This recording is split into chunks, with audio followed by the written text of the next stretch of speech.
Welcome to Section 420, Talkin Yankees. In a previous off-season episode, we discussed the history of Yankee Stadium. And there was a 2-year period where the Yankees played at Shea Stadium while the old Yankee Stadium was being renovated. We touched upon it lightly, but in this episode we have a special guest, author John Bartolick. He wrote a book called Yankee Resurrection, The Wild Ride of the 1974 New York Yankees, which gets into that period from when Steinbrenner purchased the Yankees and while the Yankees played at Shea Stadium. So let's bring him on. Hi, John. Thanks for coming on to the show. Oh, thanks for having me. Now, you're a member of the Society for American Baseball Research. So how do you get to be a member of that group? Anybody can join. You don't have to be a hardcore historian. You pay a nominal fee, and you have access to some really cool people. I joined first when I was like 14 years old, back when Sabre was brand new, and then life got in the way, and I spent quite a few years away from it, and I joined back again a few years ago. All right, awesome. Now, again, writing is supposed to be objective, but you have a little bias because you are a Yankee fan, as you say. So, what are your early memories of, being a Yankee fan? Was it like friend influence? Was it family influence? Where did it come from? Oh, absolutely came from the family. And I was born in the early 60s, so I was taught from the crib, the Yankees were a great empire that I was inheriting. And I was kind of like a kid born in England. You come of age in the 60s and the 70s, and you're told you have this great empire, and you look around, and all you got left is the Falkland Islands. and to me, that was the Yankees. My first Yankee game was in 1966. We finished 10th in a 10-team league that year. So by the time the mid-70s had come along, I was pretty sure that empire was going to pass me by, and I was never going to see the Yankees back in the World Series again. Yeah, kind of similar with me. Like I was born in '81, and like you hear these great things, but like throughout the '80s, Yankees had some good teams. If they had the wild card back then, they probably made the playoffs. But everything was Mets, Mets, Mets, and it's like, what are these great Yankees I hear about? But fortunately for both of us, things did finally turn, and we got to see some of those championships. Indeed. Now, in terms of just being a kid, do you remember being at the old stadium before the renovation? Absolutely. In fact, I was at the last game of the original stadium when they closed it down after 1973. And when I went to my first game, you were still allowed to walk out of the stadium through the outfield fences. So I was pretty small. I went that day to see Roger Maris, who was my favorite player. But to my great dismay, Steve Whitaker was the starting right fielder that day. And I hadn't realized Roger was on the outs with Yankee management and wouldn't be appearing very much more in pinstripes. Okay, so now your book, Yankee Resurrection, it gets into that period where, obviously, like you said, the Yankees were a bit of a downfall. Obviously, they're owned by CBS at the time. Do get purchased by Steinbrenner, and along with that period, of course, they want to renovate the old stadium. But before we get into that, just going back with the book, what gave the idea to want to write it? Like, what inspired you? Well, a couple of things. It was a fun time for me, but I'm a real fan of how great teams are built. I'd written a book previously about the Oakland A's teams of the 1970s, those great championship teams, and it's always fascinating to me to see how you build a sustained winning program. And the interesting thing about that Yankee era was the CBS era Yankees were kind of run from the front office by Lee MacPhail. Now, Lee MacPhail believed in the patient development of homegrown talent. And he was the mastermind behind the great Baltimore Oriole dynasty of the 60s and the 70s. Well, that works really well when you've got great homegrown talent. You can only imagine when Steinbrenner takes over, patience and nurturing of homegrown talent just wasn't his thing. So the two of them were going to butt heads right away. So it was this transition from we got to grow our own and be patient with these guys, and we got to win today. We got to trade better than anybody else can trade, because free agency at that time wasn't an option. You either had to grow your own or outbid somebody in a trade, and that was really the only tools that you had available. Now, when Steinbrenner was about to buy the team, did he have plans to renovate the stadium as well, or was that something that came after? He just said, "Let me get the Yankees first, and then, decide about remodeling, redoing the stadium afterwards." Well, his first target was actually the Indians. For some reason, somebody actually wanted to own the Indians. And George, being an Ohio guy, that was his target, and that deal fell apart rather late in the game, and somebody else was able to buy the team. So the Yankees were really his second choice. And even by that time, the Yankees had been negotiating, begging, pestering the city of New York to do something with Yankee Stadium. They basically gave the stadium a new paint job and a little bit of a facelift in 1966. But by 74, 73, 74, it was in pretty bad shape. So they finally struck a deal to shut down for a couple of years, pretty much demolish and rebuild the stadium, and have the Yankees move across town and spend a couple of years at Shea Stadium. How long did it take from maybe doing your research to writing to actually getting published? Like, how long was the entire process for you?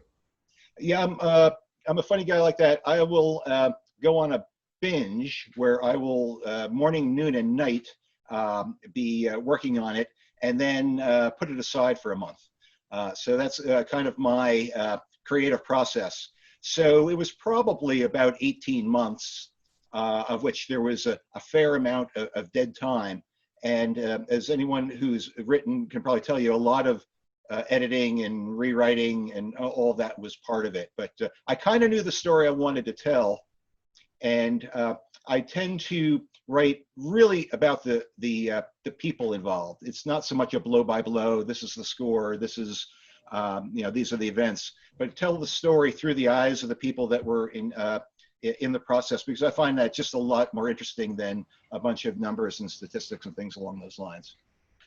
Gotcha. And were you able to interview actual players or executives from that time period? There were a few. They get inundated with requests. So I had a couple who were kind enough to grace me with some time, and a few others who, just in the course of, you had Ron Bloomberg on, I think recently, didn't you, or had a discussion about Ron? I got him at Yankee Stadium one time, and spent a few minutes with him and got some insight into how Ralph Houck used him and how Bill Verdon used him. So anywhere I could pick up a nugget here or there from these guys, because I had my recollection through the eyes of a teenager at the time, but I was really interested in getting the impression of some of the guys who were actually there to help tell that story. Gotcha. Now the book, it's kind of a weird time period for the Yankees, because obviously, the Mets coming off the '69 championship, and as well as they're the 1973, they make it to the World Series, fall short, but still kind of more the toast of the town. Plus you got Joe Namath, probably the number one superstar in all of New York sports since that Mantle retired. So Yankees are kind of like the little brother, probably for the first time ever. It was a tough time to be a teenage Yankee fan. The Met fans reminded us that they were the National League champs in 1973. It was a weird turnaround. Even when the Yankees were successful in the early and mid 60s, it seemed like the Mets still captured the hearts of the community. So when the Yankees stopped winning, it was really tough. So it became a very difficult time to defend the pinstripes. But fortunately, the tide started to turn, and I'd love to be able to say that I didn't give back in good measure, but I was pretty brutal with my Met fan friends for the next couple of decades. Gotcha. And for the Mets, organization themselves, obviously there's the rebuilds going on at the old stadium. Did the Mets have any pushback of the Yankees playing there? They tried like block or veto that. Were there any obstacles the Yankees had to go through to be able to play at Shea? Well, the Yankees gave the Mets a sweetheart deal. They basically did very, very well economically, particularly on things like concessions and parking and things along those lines. Even though there was basically a nominal rent, there was a good economic upside. The stadium was going to be sitting idle anyway. So the Mets made out pretty good on the deal. Gotcha. And, the Yankees really weren't that bad. Record-wise, I guess 89 and 73 the first time there. And then even the second year, about more or less the same record. So it wasn't like they were a disaster, but just obviously not a championship-level team. But for the players themselves, like, how did they take this? They say, all right, we got this new owner. He's kind of an out-of-towner. were kind of on vacation? I mean, did they treat it like a vacation? Did they treat treat the season seriously? Like, how the players like view this kind of kind of a weird 2-year stretch? Well, you have to remember before the Steinbrenner regime took over, it was the Ralph Houck show on the field, and nobody told Ralph how to run his team. And to this day, the players who played for him revere Ralph Houck. He was the consummate players manager, great communicator, but he was a little bit lax with the discipline. And Steinbrenner and Gabe Pohl, who Steinbrenner brought in, their mission, as they saw it, was to break up what they considered to be a country club. Guys like Bobby Mercer, Fritz Peterson were the kind of the center of activity in the clubhouse, and they were nice guys. That's why we love them so much. They were good guys, but they didn't have the intensity of like a Thurman Munson or some of the other players that they had. So they called Gabe Pohl, who took over the general manager slot, dial a deal. Gabe was a nonstop trader, and he just started cleaning house, getting rid of a lot of the guys, leading up to what they call the Friday Night Massacre, when half the pitching staff was traded to Cleveland for Chris Chambliss. And there was no surprise that a lot of the guys that were sent out were among the more popular in the clubhouse. So they were very unsettled and unhappy with a lot of the personnel activity that was going on with that new management team. Gotcha. And, obviously they come back in 76, and it kind of Steinbrenner away looks like a genius, because then you get to the World Series. Okay, they get, swept, mishandled by the Big Red Machine. But obviously, the Yankees were on that path, which because they win in 77, 78. But again, doesn't start until kind of that restructure period in 74 and 75. Well, if you think about the players they started to bring in, they got Lou Pinella in basically a giveaway deal. The Royals didn't want him anymore. And as a Yankee fan at that time, I said, big deal, Lou Pinella. He'll hit his 275 every year, knock in a few runs. Not very impressive. I was won over by him in the first few weeks that I saw him play, the intensity that he brought. A year later, they bring Catfish Hunter in. And I think his plaque out in the Yankee Stadium says, he taught us how to win. He was a guy who just knew the little extra things you needed to do to be a winning team. So little by little, the Greg Nettles, as I said, Pinella, Chris Chambliss, these guys that as hardcore Yankee fans, as unhappy as I was to see Bobby Mercer go, to see Mel Stottlemyre leave, and a lot of those other players, the people, for the most part, that Gabe Pohl and Steinbrenner brought in, they were winners, and they really helped take the team from what was a solid team to be a really great team. Yeah, and probably again, the last piece was probably like Reggie Jackson. And I mean, do you think of it any way possible they would have spent the money on Reggie if they were still kind of operating within like the confines of the old stadium that was falling apart? Well, I think George was going to use every tool at his disposal. Even before he paid the big bucks for Reggie, he bought a guy named Jim Mason from the Texas Rangers for $100,000. It was unheard of to pay that sum of money for a player of Jim Mason's caliber. He's basically a lifetime 200 hitter. But George wanted a shortstop. He didn't have anybody else available that he could just spend the money on. It was going to cost him player talent. So he was always willing to overpay. Prior to free agency, his options for that were kind of limited, but he probably spent $250,000 with the Texas Rangers alone, just bringing in spare parts like Jim Mason, Bill Sudeikis, Elliot Maddox, guys like that helped bridge the gap to where they were able to bring in the Don Gullets and the Reggie Jacksons and the Rich Gossages and the other guys later on. Yankee Resurrection, the book is available on Amazon. Again, the wild ride of the 1974 Yankees. And of course, before, as I mentioned before, you authored another book, Rise and Fall, the construction and destruction regarding the Oakland Athletics. So just maybe just hop a little before that for a moment. Obviously you're a Yankee fan, but what fascinated you about, that dynasty? Well, the thing with that dynasty was, again, there was no free agency available. And Charlie Finley was a hustler. He was the ultimate marketeer, the ultimate hustler. He spanned the country to find, at the time, the best amateur talent. There wasn't even an amateur draft at the time. you had to basically scour the high schools, pay a little bit more than everybody else, and you'd get your players. So he built a team with the likes of Catfish Hunter and Bert Campanaris and player Dick Green and players of that caliber. And then he drafted very well when the first amateur draft came along, piece by piece, year after year, very patient. By the time the 70s came along, he had a pretty good ball club. And I was just fascinated again by how he built that team and how he used the rules that were available at the time to get the very best talent available. And then I was fascinated with how quickly it fell apart, again, because of the personality of Finley and the stubbornness. He could have kept that team together for pennies on the dollar for what these guys ended up going for. He didn't do it. And what really could have been a dynasty that could have extended into the 80s fell apart virtually overnight. Yeah, and it was an impressive dynasty because it's something that we didn't see until the Yankees three-peated in the late 90s. And again, the Yankees, of course, the Yankees did a lot of homegrown talent, but also obviously free agency, much different ball game, didn't have the same type of revenue sharing, so the Yankees clearly had advantage, again, in the late 90s, where Oakland, how you said before, were kind of before those free agency rules and so forth, had to do it within the rules, but impressively, pulled off, three in a row like that. Exactly. And again, that was largely homegrown talent.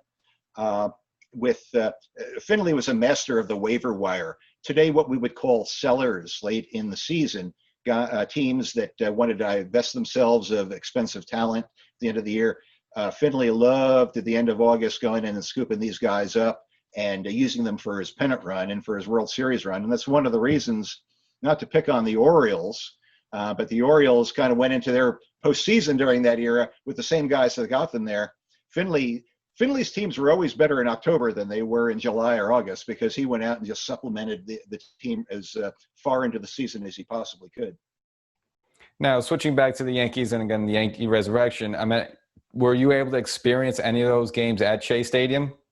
Oh, I did, absolutely. It became, first of all, it was the year of the double headers. So I don't think there was a doubleheader that season. We go to see 2-for-1, sit in the cheap seats behind home plate, way up in the upper deck, maybe wander down and find something a little bit better later in the game. But I saw so many great games that year that was another reason that it really inspired me to write this book. I kind of watched that team in person month after month after month from when they were kind of stuck in neutral to the time they wound up and started to get hot all the way to the very end.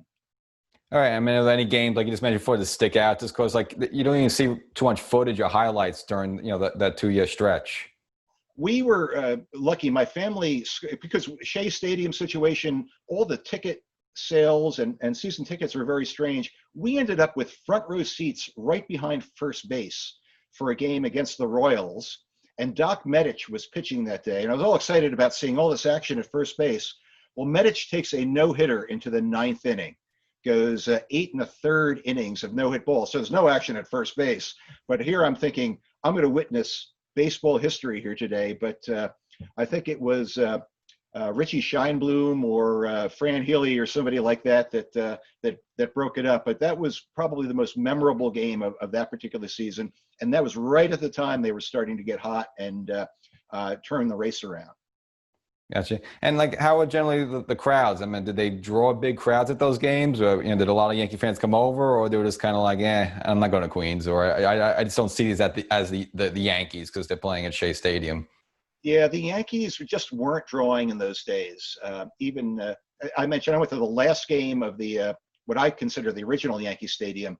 I can't remember what the fan count was, like 20,000 or something like that. And I really didn't see that many people there for a big event like that. Through the years, the 2 seasons at Shea Stadium, they just weren't drawing very many fans there.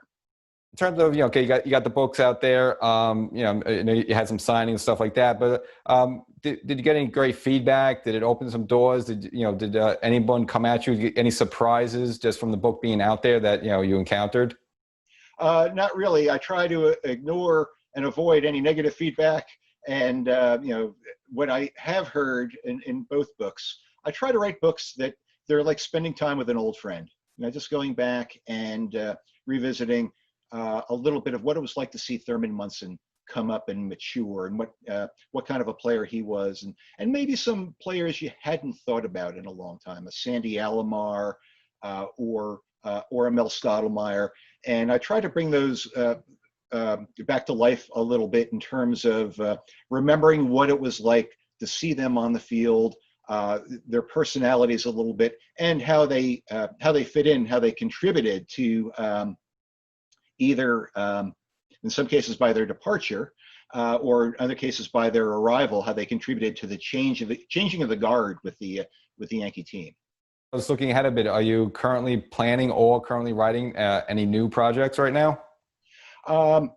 Every time I write a book, I retire from writing until the pain subsides, and then I start to think, I might have a pretty interesting idea, but I don't write for the.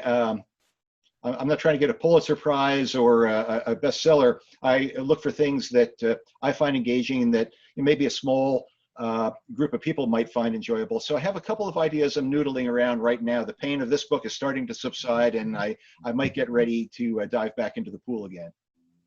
Awesome. Well, I appreciate coming on, John. Again, on Amazon, look you up again, Yankee Resurrection.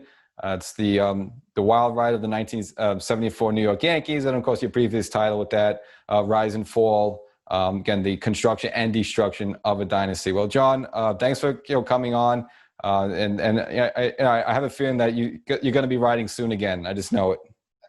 Always great to meet a fellow Yankee fan. You do great work on the channel.